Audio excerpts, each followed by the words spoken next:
Avant de découvrir l'or, il faut franchir ce bloc d'acier étincelant, cette muraille de 7 tonnes. Passer cette porte blindée, on pense déjà toucher le métal précieux.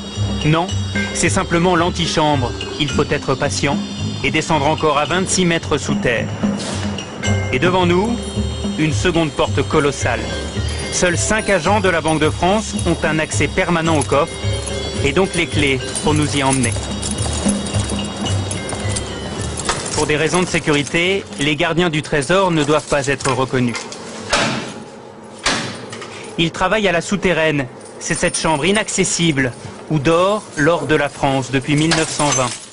Pendant 4 ans, 1000 ouvriers ont construit cette forteresse souterraine.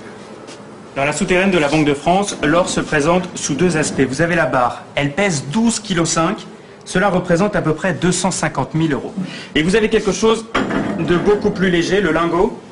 Le lingot pèse 1 kg pour à peu près 20 ou 25 000 €. Et au total, 2500 tonnes d'or reposent sur ces étagères. Cela représente 54 milliards d'euros. Depuis 5 ans, le stock a diminué. La France a vendu 500 tonnes d'or pour acheter des devises en dollars et en yens. Et alors, c'est quoi votre travail ici? On est manipulé énormément. Nous sommes que 3 en France à le faire. Et ça vous fait quoi de manipuler de l'or? D'abord c'est beau, et puis c'est mythique. Il faut le voir, il faut l'entendre aussi, parce que on dirait du cristal. Vous voyez, c'est un son. Et tout cet or a bien failli être volé. Nous sommes en juin 40, les Allemands sont à Paris, 4 officiers nazis se présentent à la Banque de France et demandent qu'on ouvre les coffres. Oui, mais ils sont vides.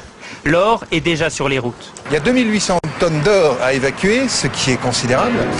Vous avez donc de mémoire 400 ou 450 camions, parce qu'en plus il faut réquisitionner les camions, ils ne sont pas tous là, la plupart sont partis sur le front. On fait ça de nuit, et puis là donc on file vers les ports, et puis donc après on partait vers Dakar, vers les Antilles, vers les États-Unis, qui sont les 3 grandes destinations. Seule une caisse de 50 kg d'or est déclarée perdue. Elle est tombée dans le port de Brest, et certains disent qu'elle a été repêchée. Après la guerre, l'or retrouve son écrin. Aujourd'hui, avec ce stock de 2500 tonnes, la France est le 3e plus gros détenteur d'or au monde, derrière les États-Unis et l'Allemagne.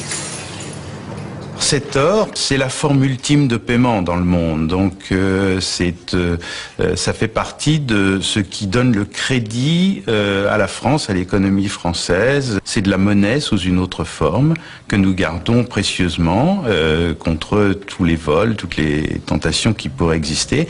Et comme vous l'avez vu, je peux vous garantir que c'est très très bien gardé. Jamais des cambrioleurs n'ont essayé de rentrer, c'est de toutes les manières impossible. Avant de ressortir, nous longeons ces caisses en aluminium, encore de l'or.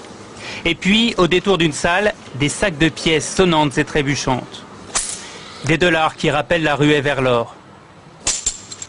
Notre voyage au royaume de l'or aura duré 2 heures, avant de remonter vers le monde extérieur.